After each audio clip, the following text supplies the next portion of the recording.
Hello guys, আসসালামু আলাইকুম। দেখুন আজকে তৈরি করছি শাক ভাজি আর মাংস রান্না করব ভাবছি, পোলট্রির মাংস।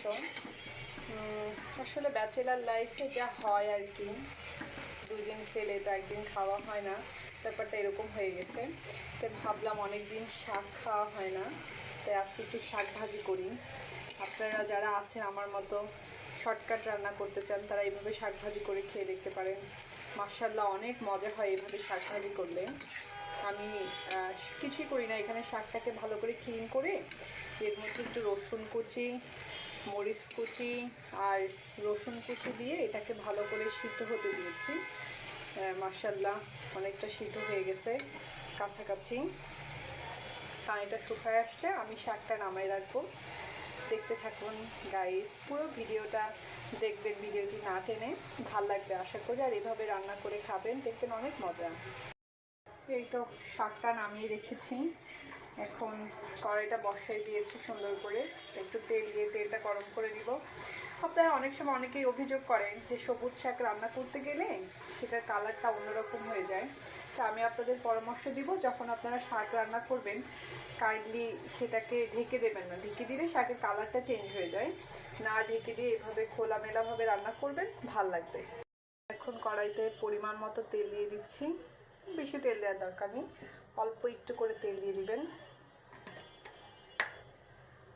হ্যাঁ, তেলটা দেওয়া হয়ে গেছে। এবার আমি এটাকে একটু তেল দিব, তেলা বলে এটাকে বা বাগার বলে, আমি শাকটাকে একটু বাগার দিব। রসুন কুচি, পেঁয়াজ কুচি আর কাঁচামরিচ চিড়ে দিয়ে দিয়েছি। আপনারা স্বাদ মতো ঝাল দেবেন। আর ভাবছি এর মধ্যে একটু আর কিছু দিতে হবে না, আপনাদের বাসায় যদি কালো জিরা থাকে সামান্য একটু কালো জিরা দিয়ে নিতে পারেন। আমার যেহেতু কালো জিরা নেই, আমি সেটা স্কিপ করে যাচ্ছি, আমি কালো জিরাটা দিচ্ছি না। এটাকে এখন ভালো করে ব্রাউন কালার আনতে হবে। ব্রাউন কালার হয়ে আসলে দিতে হবে। দেখতেই পাচ্ছেন সুন্দর বাগার দেওয়া হয়েছে।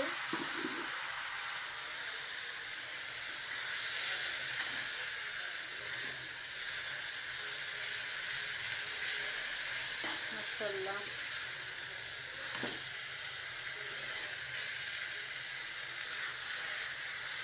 এভাবে খেয়ে দেখবেন গাইস, অনেক মজা।